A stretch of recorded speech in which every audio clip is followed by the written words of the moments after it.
when your skies turn gray. I'll be the words you can't quite say. لا تقل لي وحدي أو كيف السبيل، أنت بالتحدي تصنع المستحيل. لا تقل لي وحدي أو كيف السبيل، أنت بالتحدي تصنع المستحيل.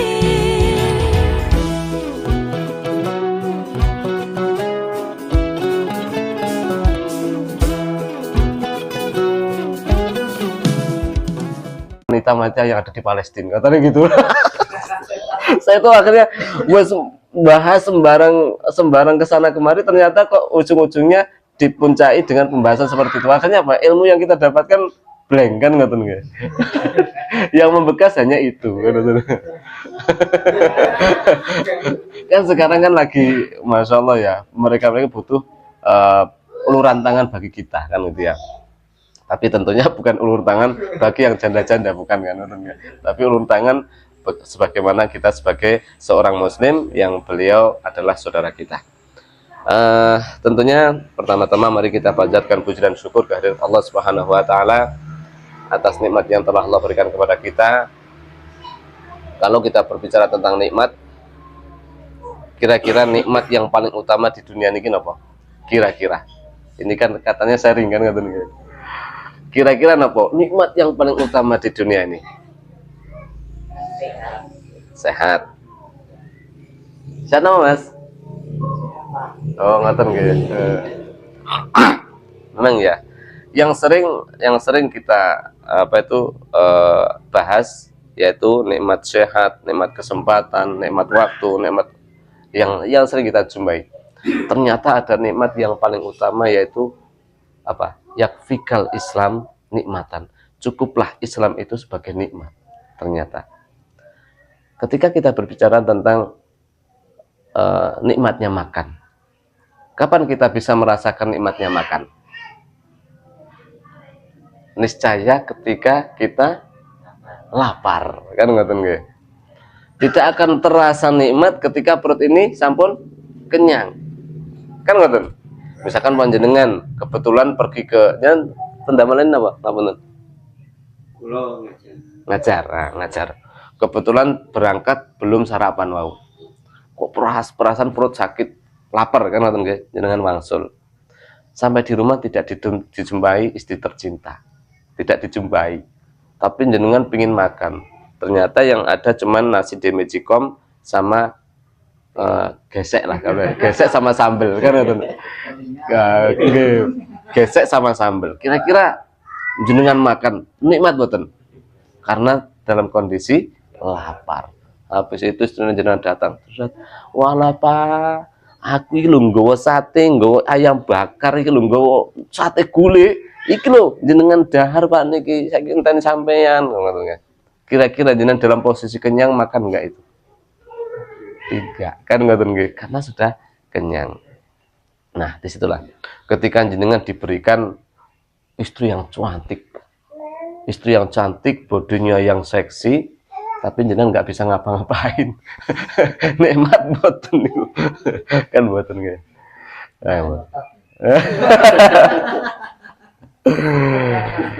Artinya masya Allah nggih, alhamdulillah, tentunya ternyata nikmat yang paling utama adalah Islam.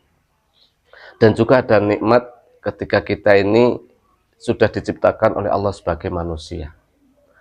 Tidak ada orang yang memilih sebelumnya atau request kepada Allah, ya Allah tolong saya nanti jadikan sebagai manusia, tolong saya jadikan sebagai manusia. Tidak ada.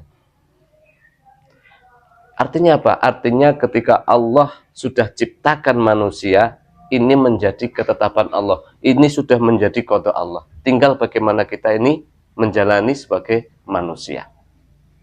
Tidak ada yang orang yang sudah diciptakan sebagai manusia protes, ya Allah, tolong saya jadikan sebagai burung yang bisa terbang ke sana kemari. Ya Allah, tolong saya jadikan buaya yang ganas. Ya Allah, tolong saya jadikan harimau yang ganas. Tidak bisa. Karena ini sudah menjadi ketetapan Allah bahwa kita sebagai manusia. Nah, bagaimana agar kita bisa menjalani dalam kehidupan ini sejatinya bahwa memang betul-betul manusia itu dalam rangka apa dalam menjalani kehidupan ini? Kira-kira ada nggak maksud dan tujuan Allah menciptakan manusia? Kenapa nih gitu-gitu? Beribadah, masya Allah. Namun sakit sedanten nih gitu. Nah, kan alhamdulillah kan ngoten nggih. Jadi memang Allah itu ketika maksud dan tujuan Allah menciptakan manusia tidak lain hanya untuk beribadah. Nah, tapi kenapa? Kan gitu. Tapi kenapa kita jumpai di tengah-tengah kita, di lingkungan kita, yang dimana saat ini kita dalam posisi bulan Ramadan, banyak orang yang tidak melaksanakan Ramadan, tidak melaksanakan puasa. Nah, kan begitu. Kan enggak? Tahu memang orang itu diciptakan oleh Allah itu dalam rangka beribadah. Mana ibadah banyak. Tapi kita jumpai di tengah-tengah kita banyak orang yang tidak melaksanakan yaitu puasa. Kira-kira kenapa? Coba saya gambarkan begini. Di dalam Al-Quran Allah berfirman, Ya ayyuhalladzina amanu kutiba alaikumussyam kama kutiba alal ladzina min qablikum la'allakum tattaqun.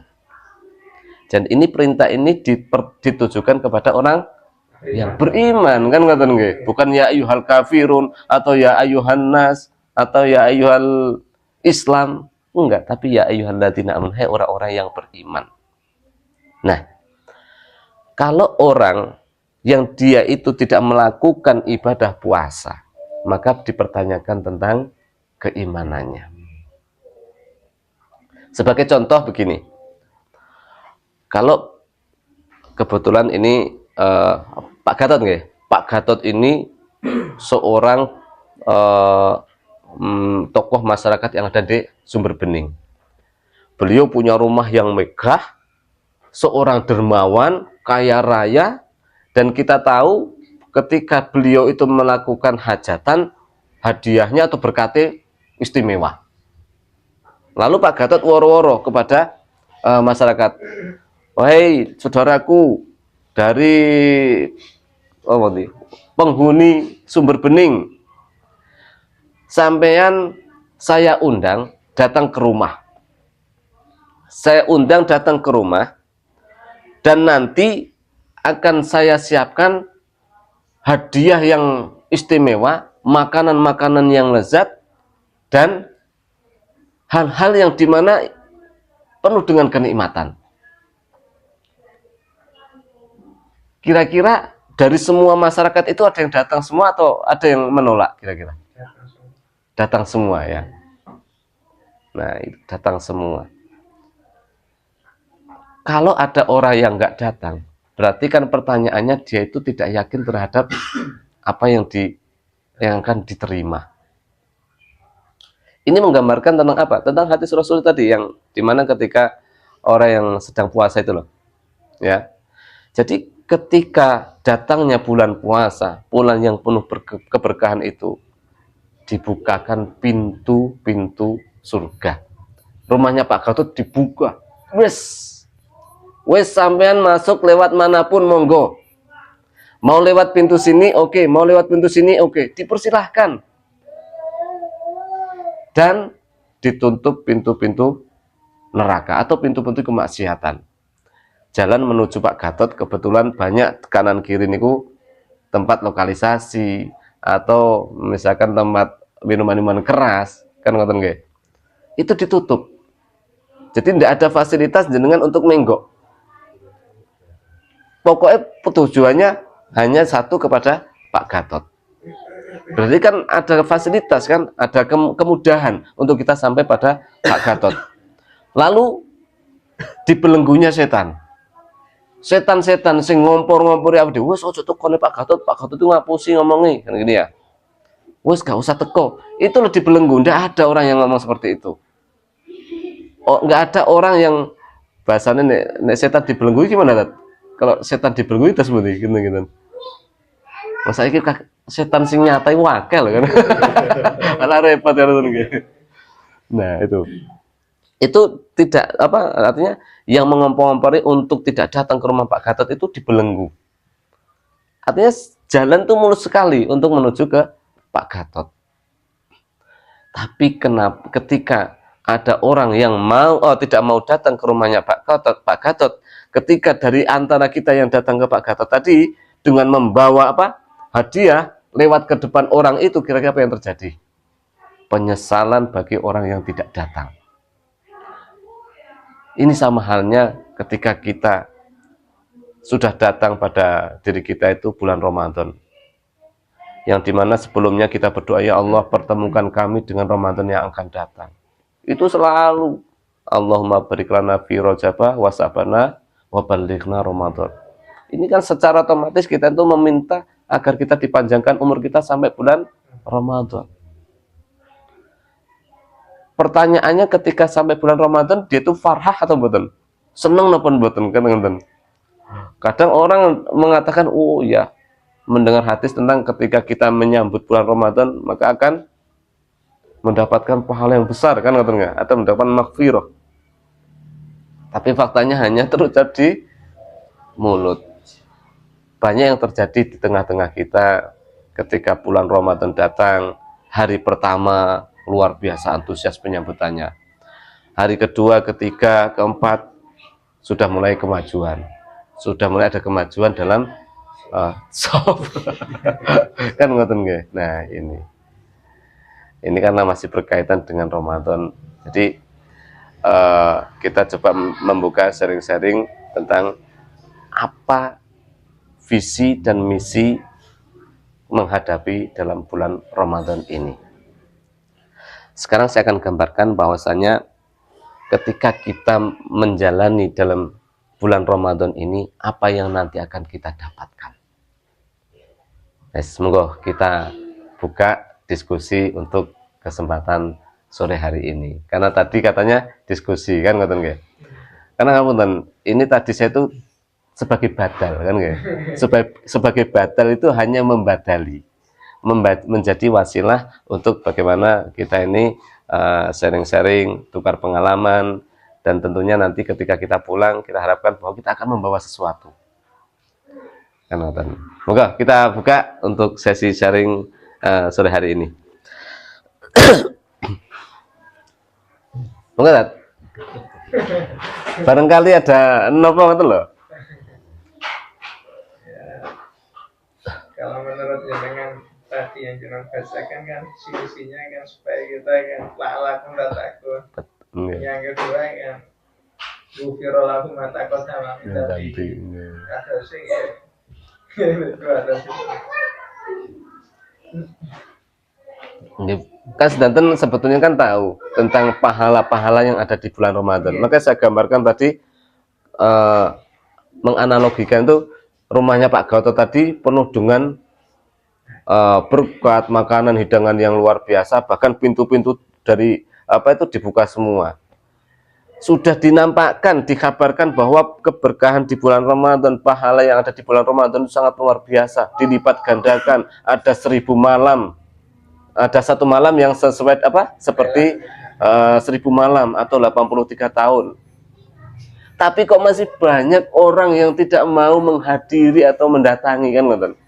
Nah, ini kan yang menjadi pertanyaan kan harus dipecahkan kan ngoten. Itu berarti kan ya halatina amatun ini kan berarti. Ngoten nggih. Nah, nggih betul.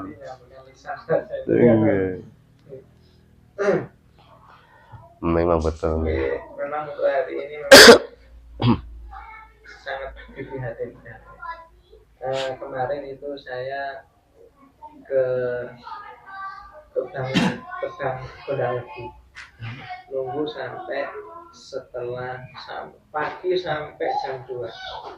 Di situ banyak anak-anak, entah maksudnya anak MTS atau SMK, menunggu kayaknya maksudnya ambil PIP atau apa.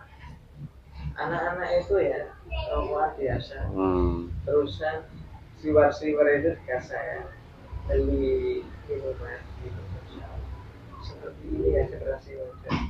Jadi semakin ya memang faktornya itu hanya faktor keluarga juga. Karena pernah saya tanya, tidak sholat kamu ya? Tidak pak, kenapa? Bapak saya tidak sholat, begitu ya. Oke. Otomatis kan cermin dari keluarga. Yang kedua, faktor lingkungan sangat mempengaruhi hal ini. Jadi ya memang dari keluarga itu memang kadang-kala dari keluarga itu sudah berusaha, tapi karena lingkungannya salah. Walaupun orang tua ini sudah maksudnya itu memberikan nasihat dan juga bimbingan, tapi karena ini salah langkah atau salah teman, tentunya juga ini akan menimbulkan maksudnya itu karakter yang kurang baik seperti itu. Memang penting zaman sekarang ya bukan anak-anak saja, tapi pekerja-pekerja saya lewati jalan gitu terus biasa makan ya sebenarnya kan kalau kita mengacu kayaknya cerita ya orang Yahudi waktu lihat anaknya di pasar posisinya dalam keadaan puasa sama orang Yahudi itu anaknya kan dipukul. Setelah dipukul, kenapa kamu ini kok nggak menghormati orang Islam? Nah, setelah langkah selanjutnya orang Yahudi kan meninggal. Terus kan ada orang alim itu bermimpi. Lah orang Yahudi ini posisinya itu ada di surga. Lalu orang alim yang bermimpi bertanya, loh kamu kan Yahudi kenapa di sini? Ya saya orang Yahudi. Ya cumanya waktu di dunia saya itu memukul anak saya karena nggak menghormati orang Islam. Waktu saya mau sakaratul maut, ada hatif lah, jadi itu suara yang dari atas itu. Jangan tinggalkan Yahudi wahai malaikat. Nah di situ baca syahadat dan selamat gitu. Lah dengan apa ya? Maksudnya kisah sederhana gitu saja bisa masuk surga sebenarnya gitu. Apalagi orang Islam sholat ibaratnya ya puasa berada di dalamnya tentunya akan lebih dimuliakan. Tapi kebalikannya, kalau orang Islam sendiri kenapa kok tidak menghormati? Maksudnya kok makan seangin kan? Bahkan orang yang halangan saja sebenarnya makan kan kondeli lah itu yang gitu. Nah itu ya tentunya ini perlu solusi-solusi tertentu yang memang untuk pendekatan bagi orang. Salah satunya untuk siswa-siswa pemuda-pemuda ini. Jarang sekarang yang melaksanakan sholat puasa itu. Betul memang kalau kita melihat kondisi saat ini memang ini sebetulnya kan PR bagi kita semua kan ya. PR bagi kita yang terutama yang nantinya akan punya keturunan. Bagaimana kita membiarkan anak-anak kita. Kalau kita membiarkan anak-anak kita dengan pergaulan yang ada, niscaya nanti kita yang akan menderita sejatinya. Makanya sekarang ada fasilitas di mana ada banyak pondok pesantren, kan ngoten nggih. Ada namanya tuh majelis-majelis ilmu. Nah, maka arahkan anak-anak kita untuk menjadi orang-orang yang mau dan cinta terhadap majelis ilmu. Tapi ini sekarang kita coba melanjutkan lagi tentang visi misi dari bulan Ramadan itu.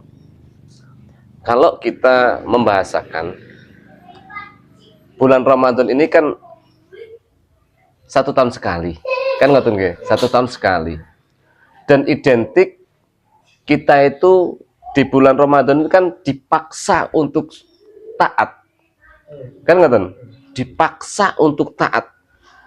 Ya, dalam hal apa? Dalam sesuatu yang halal padahal loh. Sesuatu yang halal saja itu kita disuruh taat untuk tidak melakukan. Contohnya ketika kita makan di siang hari. Makan kan halal di siang hari. Tapi ketika diperintahkan untuk meninggalkan itu, jangan makan di siang hari, maka kita taat untuk meninggalkan itu. Dan ketaatan itu sampai pada apa?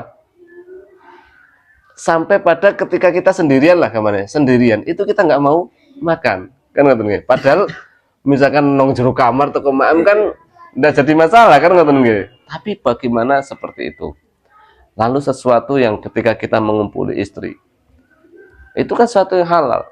Tapi ketika di bulan Ramadan, jangan sekali-kali kalian mendekati, melakukan, karena justru nanti apa namanya tuh, dendanya lebih berat. Harus berpuasa berapa bulan? 2 bulan. 2 bulan kan, berturut-turut nih, Terus. nah, lebih soro kan, ngoten nggih. Nah, niku. Lalu, nah ya itu. Nah memang di bulan Ramadan ini kita itu kalau dalam HP, katakan HP kita ini dalam rangka merefresh kita, kan katanya, merefresh kita, menginstal diri kita, agar apa? Agar kita betul-betul ke depannya menjadi orang-orang yang betul-betul orang-orang baru. Sehingga setelah Ramadan itu menjadi orang-orang baru, menjadi masyarakat yang baru, bahkan mungkin menjadi negara yang baru, kan ngoten nggih. Nah, sekarang kita yang ngapunten, kondisi saat ini yang di atas ya seperti itu, yang kita di bawah ya seperti ini. Dalam bahasa apa? Dalam bahasa ekonomi. Siapa yang sekarang tidak sambat di kalangan bawah? Kan ngoten nggih, ngapunten sing PNS koyo enjoy saja PNS iki. Tenang saja kan ngoten nggih. Dalam Petani saya. petani. Pak Bambang ini kalau aja tentang media tanam gula mereka, kalau ngirim mereka. Oh, ngoten nggih. Petani ini, pekerjaan petani ini mencerminkan orang yang sangat tawakal. Kan ngoten nggih. Kan ngoten. Kenapa? Beliau betul-betul ikhtiarnya luar biasa cara menanam. Kan ngoten nggih. Setelah itu ya memang di rumah dirawat, diperhatikan, dipupuk dengan maksimal. Ketika panen ternyata panennya tidak sesuai. Betul. Pernah ngalami saya. Nggih. Tahun 2014 kalau tidak. Nanam napa niku waktu itu? Cabai besar 12.000. Memang ambisi saya, ambisi pol. Jadi rasanya itu mau saya atur semua. Nanti saya dapat berapa ratus juta, nanti saya gini. Ini untuk keduniaan saja, ambisi pol. Saya itu kan ada amanat anak biji, maksudnya ngaji. Saya berangkatnya pagi jam 6 biasa itu waktu saya itu keluar dari desa. Maksudnya dulu saya sekdes, keluar dari desa terus ke situ. Nah setelah itu karena ambisi pol, berangkat pagi pulang kadang-kala maghrib. Nanti sholat itu di Tegalan. Kadang-kala anak-anak yang sore biasa ngaji itu pulang. Nah setelah itu waktu Lombok sudah mulai berbuah, gitu, kena cacat. Langsung ibaratnya harga sangat murah, kena cacat, terusan obat sebenarnya terus. Jadi waktu itu 2013 23 juta hilang. Setelah itu saya gini, ya Allah, nah sekarang salah-salah gini. Jadi dan kamu nikmati orang anu ambisi itu. Uripe cuma wis diukur-ukur. Terus dinikmati ya alhamdulillah ya, dengan gini dengan lagi ya rezeki itu ada saja ini ya gitu. Ya itulah yang betul. Jadi tadi saya sempat mengutip satu ayat tadi ya, yang pembuka tadi. Ya ayyuhalladzina amanu, hai orang-orang yang beriman. Inna katsiran, sungguh kebanyakan minal akhbari warruhban, dari pendeta kaum Yahudi dan Nasara, layak kuluna amwalan nasi bil batil, yang mereka itu memakan harta dari manusia dengan jalan yang batil, wa yasudduna an sabilillah, dan mereka itu menghalang-halangi manusia dari jalan Allah, walladzina yaknizuna adz-dzahaba wal fiddah, dan mereka itu senang menumpuk yang namanya emas dan perak, wala yunfikunaha fi sabilillah, dan tidak menginfakkan hartanya di jalan Allah. Maka fabasyirhum, berikanlah kabar gembira kepada mereka itu bi'adzabin alim, dengan azab yang pedih. Nah, ayat ini turun diriwayatkan dari sahabat Sauban. Saat itu kunna ma'a Nabi sallallahu alaihi wasallam. Ketika itu kami sedang bersama Rasulullah sallallahu alaihi wasallam fi ba'di asfarihi, di sebagian safar. Faqalu ba'du ashabihi. Kemudian para sahabat yang lain mengatakan, "Unzinat fihi adh-dhahabi wal fiddah." Ayat ini turun berkenaan dengan emas dan perak. Harta yang diidam-idamkan oleh manusia. Harta yang paling dicari oleh manusia. Atau bisa dikatakan harta yang paling dibangga-banggakan oleh manusia. Kenapa kok dibangga-banggakan? Ya, umumnya ketika ngapunten orang ibu-ibu, ketika beliau itu pakai emas dari sini sampai sini, jalannya seperti apa? Bangga kan begitu ya. Nah, minggir kon. Bahkan ketika mau menampilkan sesuatu, ya. Artinya ini memang harta yang dibangga-banggakan oleh manusia. Maka sebagian sahabat mengatakan bahwa hal itu tadi apa? Lau amilta ayyumal khair fattakhidhu. Andai saja ada sesuatu yang lebih berharga daripada itu, niscaya aku akan mengambilnya. Rasulullah mendengar tentang apa yang disampaikan oleh sahabat tadi. Ada. Apa itu? Afdhaluhu lisanun dzakirun wa qalbun syakirun wa zaujatun mu'minatun tu'izu ala imanihi. Jadi yang pertama itu harta yang lebih ada sesuatu yang lebih berharga daripada emas dan perak adalah yang pertama adalah lisanun dzakirun, yang kedua wa qalbun syakirun, yang ketiga wa zaujatun mu'minatun tu'izu ala imanihi. Lisanun dzakirun. Lisanun dzakirun itu yang seperti apa? Nah, kan begitu ya. Lisan yang senantiasa berzikir kepada Allah. Lisan yang senantiasa mengakukan asma Allah. Lisan yang senantiasa dimanapun dia itu berada berusaha untuk amar ma'ruf nahi mungkar. Maka ini jamnya berapa ini? Nanti nggak jadi diskusi nanti ini. Sudah 35, paling kurang 10 menit ya. Menit dilanjutkan sharing-sharing lagi lah, nggih. Nah, dilanjutkan sharing-sharing lagi aja lah. Nah, itu nanti mungkin dibahas di pertemuan yang akan datang, karena ini juga berkenaan dengan apa? Emas dan perak. Ini emas dan perak ini kan sesuatu yang berharga. Nah, nanti kita bahas tentang bagaimana konsep rezeki, kan begitu ya. Apakah rezeki kita itu sedikit atau besar, atau rezeki kita berada di puncak pohon apa namanya itu sengon itu apa melandai akar pohon sengon. Nah, mungkin itu nanti bisa dibahas lebih lanjut. Moga kalau ada sesuatu yang mau dipertanyakan atau didiskusikan. Moga Mas Sinten? Mas Budi, Mas Budi. Syekh Budi.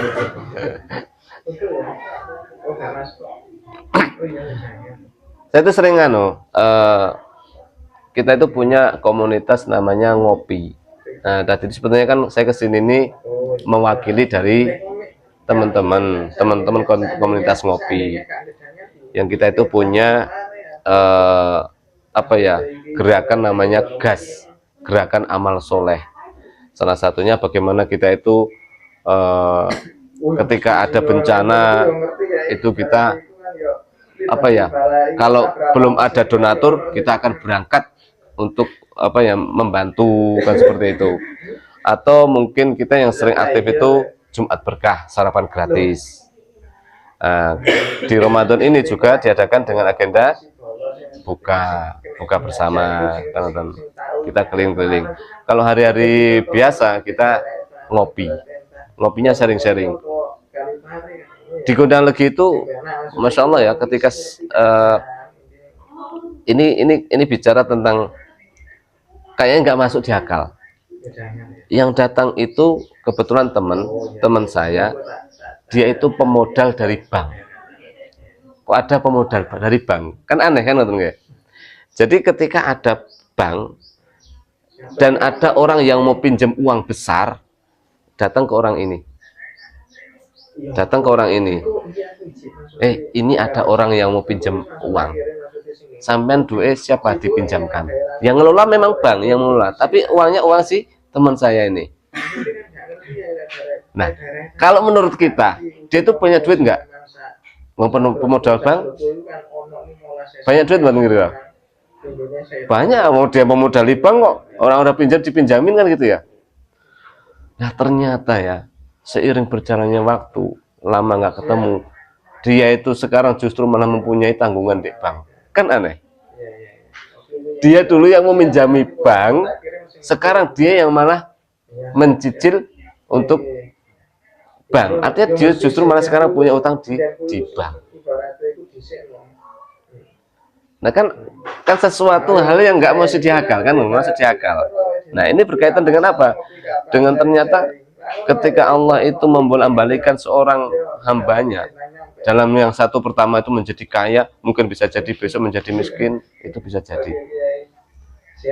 Ada yang mungkin sekarang miskin, besok menjadi kaya. Nah itu banyak terjadi, dan kisah-kisah seperti itu nanti bisa kita sering-seringkan menjadi motivasi kita agar apa? Sejatinya ya apa ya, rezekiku itu tadi itu di mana tempatnya kan. Enggak dilanjut Mas Jamal. Berapa menit lagi? Wes mari.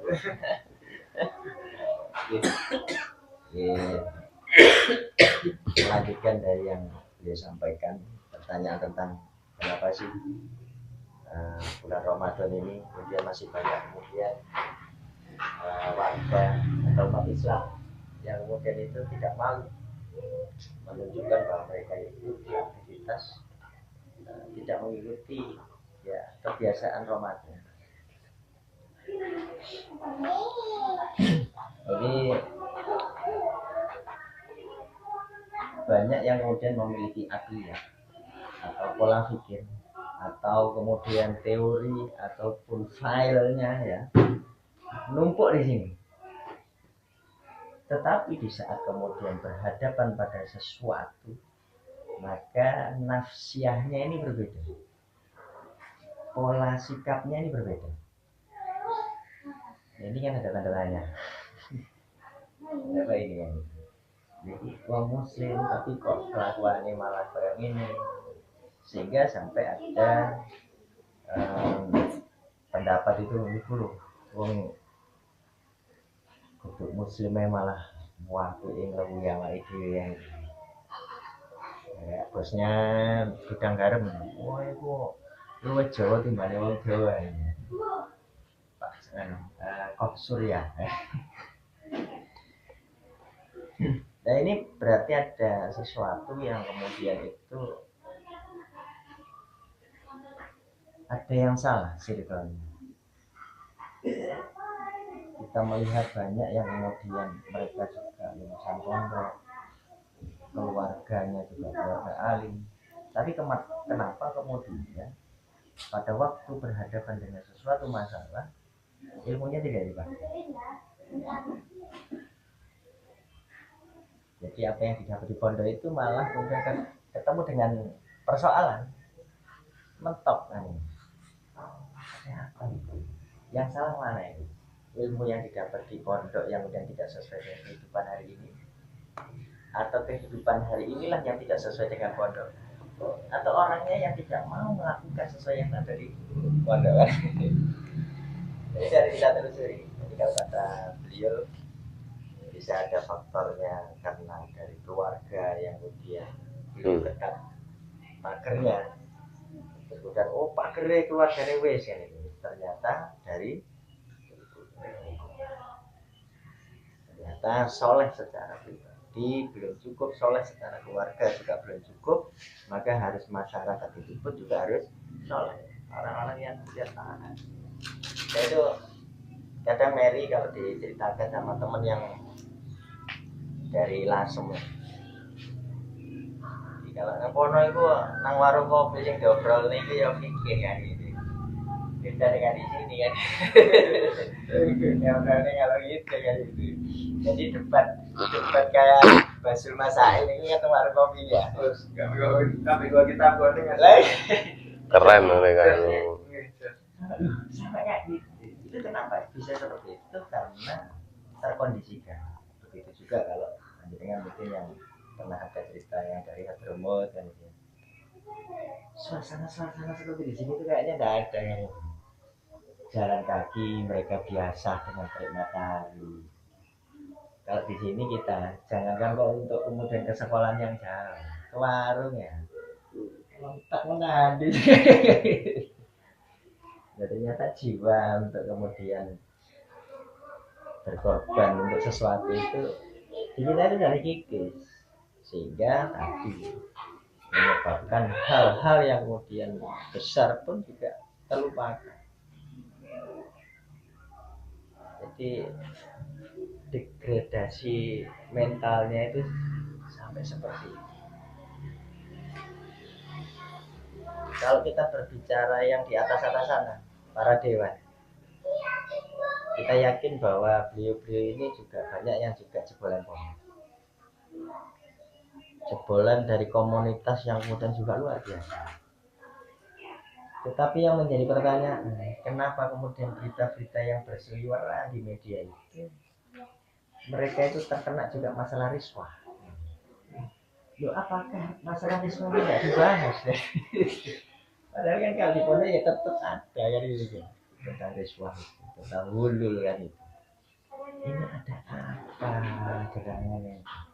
Akhirnya yang kelas bawah melihat yang di atas ya ngomong tok, yang di atas melihat di bawah itu sampean sih gak belum kerja keras, mulanya sampai soro terus kan.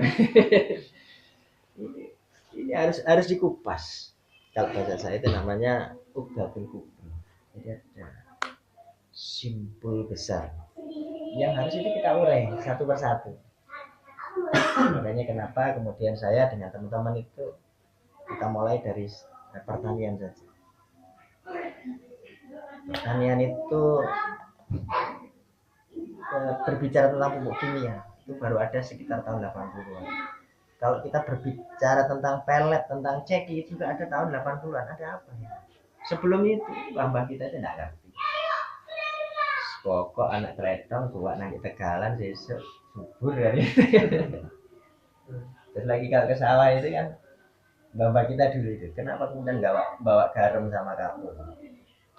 Setelah dipelajari oleh orang sekarang ternyata ternyata nek digawe asem-aseman nggawa Kapur kali garam. sekolah itu pundi. Jadi hal-hal kecil itu yang kemudian harus kemudian kita menyadari. Maka ya wajar kemudian anak-anak ya, di bawah kita itu yang kemudian seperti yang Pak Lukman tadi bilang ini gak berisik dia ini aku ini ada sekolah tapi gak poso kita burunya gue sini gak sama saya ikut biasa Pak. Ya apa Pak gak kuat. Ini harus kemudian nanti bisa menjadi sharing-sharing kita nanti pas pertemuan berikutnya.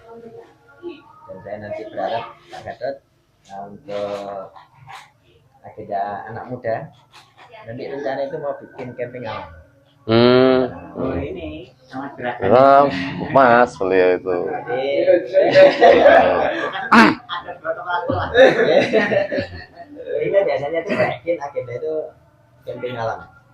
Jadi kita kumpulkan dari anak-anak remaja masjid ataupun juga anak-anak sekolah. Nah, biasanya itu 2 hari 1 malam. Bahkan ada yang 3 hari 2 malam ada. Semua biaya kita tanggung. Makannya, dan biaya akomodasi di dalam itu sudah kita tanggung. Nah, materi yang kita sampaikan adalah kita membangkitkan anak-anak muda itu supaya kita bernostalgia lah zaman-zaman kita dulu. Kita disambleki sama orang tua kita, disambleki sama guru. Tidak pernah ada kebencian terhadap guru terhadap orang tua. Tapi yang lucunya hari ini itu yang benci bukan anak kita, orang tuanya juga ikut Lah, ini kan ajaran dari mana kok seperti ini kan gitu. Sedangkan Islam itu 10 tahun ya atau menjelang balik itu kok tidak mau sholat, maka pukul. Sekarang kalau dipukul, wah, hamnya yang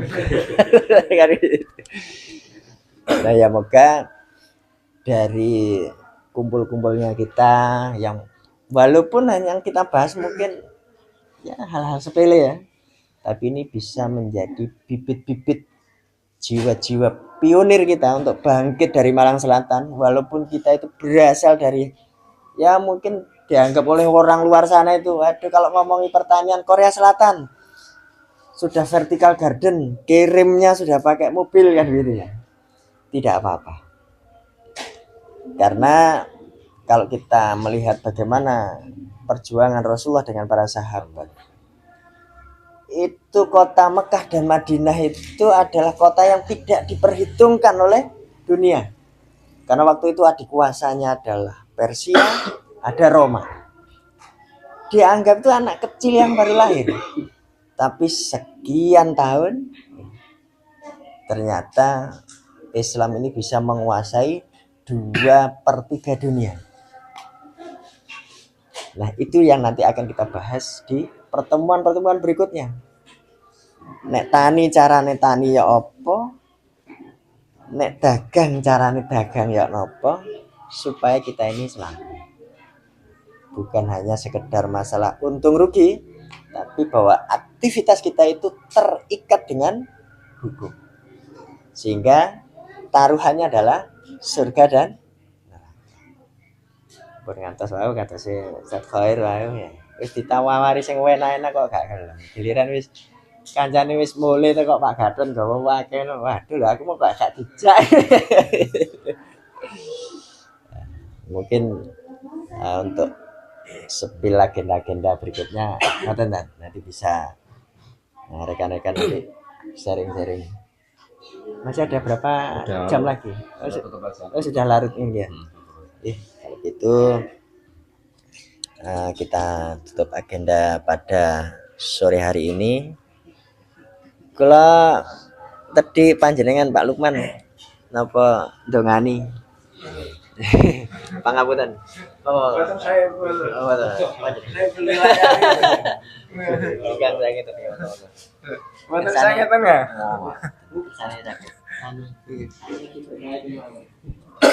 Alhamdulillah acara ini intinya niku gayeng ya. Alhamdulillah saya memang senang saya.